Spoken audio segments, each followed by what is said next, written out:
basically, again, I want to thank you all for coming. This means a lot to our players, their families, our great fans that follow our team, that the work that you all do to cover our team, and it does not go unnoticed. And we appreciate it very, very much. And if there's ever anything we can do to help you in that regard, please don't hesitate to ask. I really want to start by congratulating Coach Campbell on breaking Coach Mack's record. I've been here long enough where I've seen all of those wins by both those guys. But what they've done for our university, not just our football program, for me personally, they're better people than they are football coaches. And what Coach Campbell's doing right now is amazing, and the leadership he's shown all of us, and the way he goes about doing his business, and the excitement that he's created. Saturday night was amazing, and really looking forward to seeing what happens with them the rest of the season. So with that, I would be happy to answer anything that you want to ask. Bill, last year was kind of looked at as a rebuilding year, and then you guys did what you did. This year, you enter this season as, I think, picked to finish second in the league. Is this the timetable you expected this group to start producing these type of expectations? That's a very good question. I don't. When you deal with 18 to 22-year-olds, I think timetables are kind of hard to calculate and evaluate.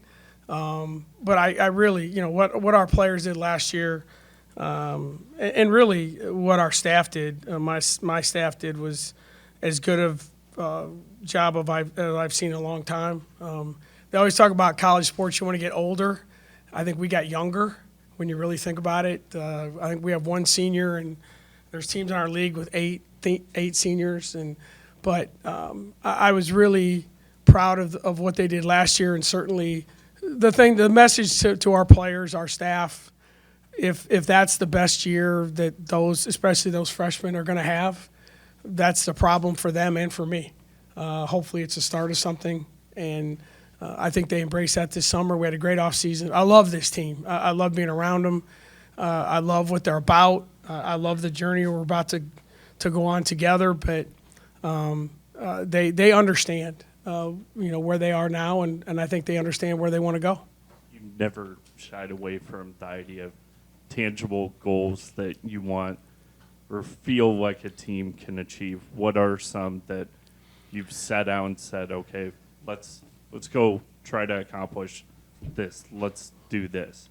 As I've gotten older, I'm not really big on how many games you want to win. Do you want to win the Big 12, whatever. Obviously, the goal is always to, number one, is to get into the NCAA tournament if you can. It's as you know, I'm a big baseball guy, and you get in the tournament, there's a lot of things that could happen. And so that's our number one goal. Obviously, we want to present a program and a product that our fans enjoy. I've never been at Iowa State in a time when it's better. When you look at across the board, football, men's basketball, volleyball, wrestling, it doesn't matter. I mean, we want to be a part of that. The excitement that is surrounding Iowa State athletics now is unlike I've ever seen in my 30 years. That's a fact. And we just want to be a part of that excitement and create that for our fan base and represent Iowa State. And anytime that happens, that's a positive thing. And, we've practiced 11 times. We've practiced really, really hard 11 times.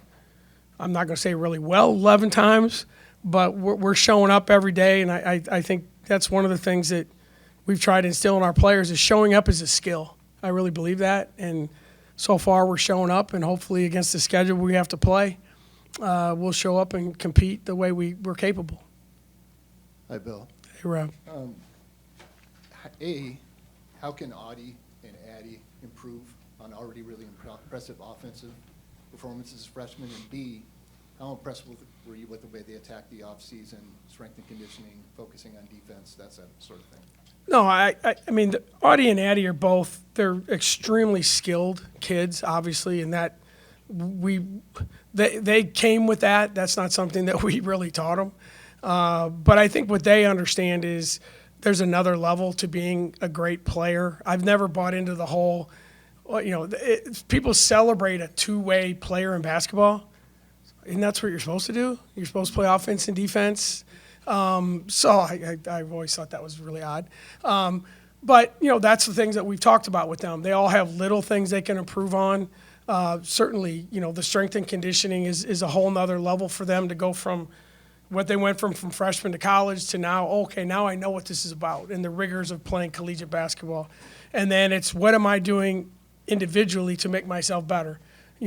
Obviously defense is one of them. And for Audie, it was be a better free throw shooter.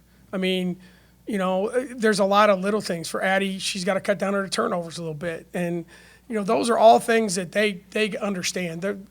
They know what they need to do, and they've embraced that, and they've really bought into what we've asked them to do. They both had great springs and summers, and I anticipate them being even better than they were last year.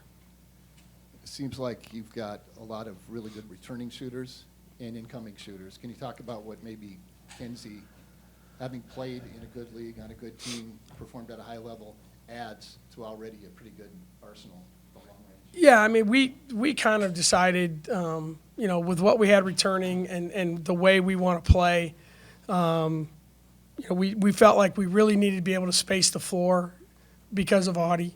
And so what we really wanted to do was add people that could make shots, and I think we did that. We wanted to add people that had experience at this level, successful experience at this level. And Kenzie and Sid and Lily are all juniors. So this is the level and understanding what it means to play at this level is not as big a transition. Obviously, it's a transition to a new school and a new system and new verbiage and how we go about doing our business. But they've already been through that hard part. So they've all added a lot. And the challenge is, someone told me the other day, good teams minutes are earned, bad teams minutes are given. And I do a little exercise at the beginning of the year, and I told them, write down the number of minutes you want to play. And the number added up to 390. Well, there's only 200 minutes in a game. So, that's a good thing. So now it's about competition and how do you impact winning, and they all understand that, and they've all done a good job so far, and hopefully as we progress towards, the season starts in 4 weeks, so hopefully we can make some evaluations, and for the most part, we're relatively healthy. LT, Lily, sprained her ankle, so she's out probably 5 weeks. So other than that, we're good to go, and hopefully that'll be the case for the next month. Hey, Bill. Eric Olson with the Associated Press. Welcome. With Audie, there's probably a little more room in this state for another face of the sport in women's basketball this year. Is she equipped to handle that pretty well, do you think, and will she embrace that? Not just really the state, but nationally.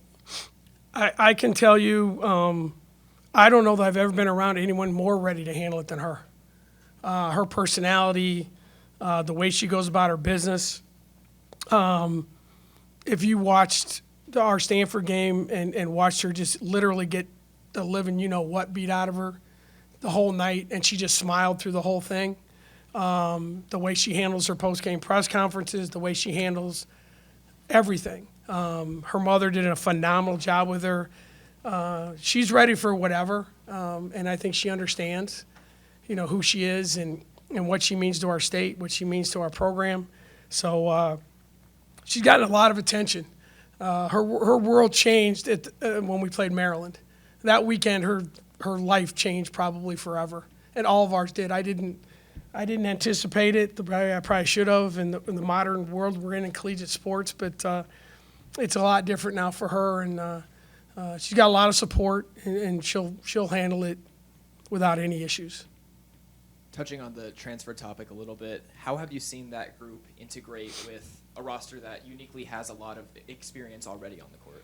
No, we have a very unique team. We have 4 sophomores, 2 freshmen, and then we added, 4 people in the portal to go with what we already had. But they've done a great job. They really came in. They embraced. I think they wanted to play at Iowa State because of the style. They wanted to play here because of the fan base. They wanted to play here. because I think they felt we had a good team. And to be honest with you, they wanted to play with Emily Ryan and Audie Crooks, to be blunt, probably, and Addie Brown. So, and I think they all really felt like this was a great opportunity. But they're all really good people. They fit. The portal is a weird dynamic. You got to be really careful some players can be really, really good, but do they fit? And that's something we spent a lot of time on. We actually talked to seriously 5 players in the portal, and 4 of them are here. So my staff did a phenomenal job because the portals, it's like speed dating. I mean, you got to get moving because they go in the portal, and you better get ready, and you better get organized, and you better have a plan. And it worked out. It could not have worked out better for us as far as the people we that are here and the skill set they brought to our team. Coach, I think you credited Emily Ryan with almost saving your job at one point over the last year. To see her Saved my life, probably, let alone my job. to see her going into her final year here at Iowa State and get another year of Emily Ryan on the court, how big is that, especially for this team and where you guys are at right now? No, Emily Ryan is, and I don't like to say the best because I don't think that's fair to your former players, but I've never been around anyone better as far as being a leader, someone who truly, we all talk, as coaches, it's about the team, and we're always talking about we over me, and it usually isn't that way. That's exactly the way it is for Emily. She cares deeply about this university. She cares deeply about her teammates. She cares, about her fans. And I think the leadership that she has shown to our group is unlike anything I've ever seen. She'll be a college coach someday. I saw Coach Campbell mention something about Bo could be a head coach at Iowa State someday. Emily Ryan could be in the same boat. I mean, she just, you come to practice and whatever she says, everyone listens to, not just the players, the coaches, the trainers, the managers. She's just got that ability because everyone knows it's sincere. There's nothing phony about her. She loves what this is about, and I think her 5th year is something that we're all lucky that she decided to take. And you want to have someone in that position, and I think especially when you have Addie and Audie. Like I said, I'm the big baseball guy, and I've always been taught you got to be really good up the middle. Well, we have Emily, Addie, and Audie, and that's a pretty good start. And I wouldn't, and every coach is going to say this, but you guys know me. I get myself in trouble because I say what I think too much. I wouldn't trade Emily Ryan for anyone at that position. And obviously, I'm a little bit surprised. Like, the coaches on our league must not think she's any good because they picked 6 or 7 point guards on the All Big 12 team, and she didn't make it. So she didn't bother her, but it bothered me a little bit. But that's okay. That's she'll handle it better than the head coach will. What kind of role do you see for Tanky so far, and how she'd look? Yeah, Eileen's been really good. I'm going to tell you, she's been better than we thought. She's ultra skilled. She's smart. She knows where to be. She accepts hard coaching. Her and Reagan both. I mean, we have 2 freshmen, and in a normal year, you'd think, wow, they're going to play a lot and whatever.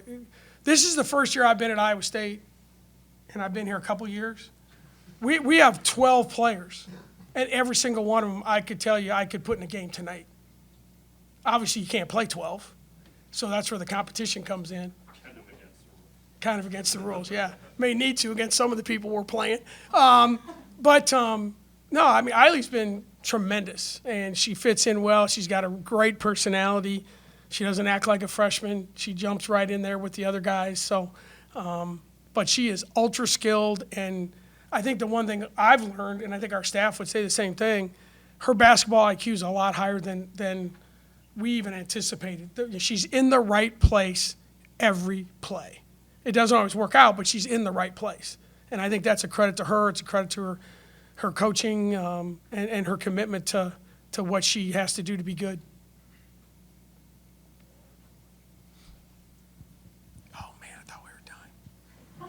Sorry, Bill. Last year at Media Day, I'm going to paraphrase, but I believe you said that the freshman group at the time was the foundation of the beginning of the end of your time here. Did that create, what kind of a relationship did that create, or a dynamic between you and those specific 5 players? I realize now it's 4, but what kind of dynamic did that maybe create between you and them? Yeah, I think it's probably the closest group I've been to in a long time. I think they understood where we were. We all understood where we were. I don't spend a ton of time on social media, which is probably really smart, because probably there was a time not long ago where there were probably people that suggesting there should be someone else coaching this team, and that's fine. That's all part of it. But I think the freshmen, now sophomores, there's a number of pieces to it, but 3 of them are from Iowa. They all committed early. They've all been connected early. And I think they understood maybe a little more than most freshmen, now sophomores, the thing that they could do for our program and for me. And I don't think there's any question that was important, not just to our fan base, but certainly to the way we wanted to continue to build our team. And I don't know that there's a group that could have done more than they did last year, and hopefully there'll be a lot more for them in the future.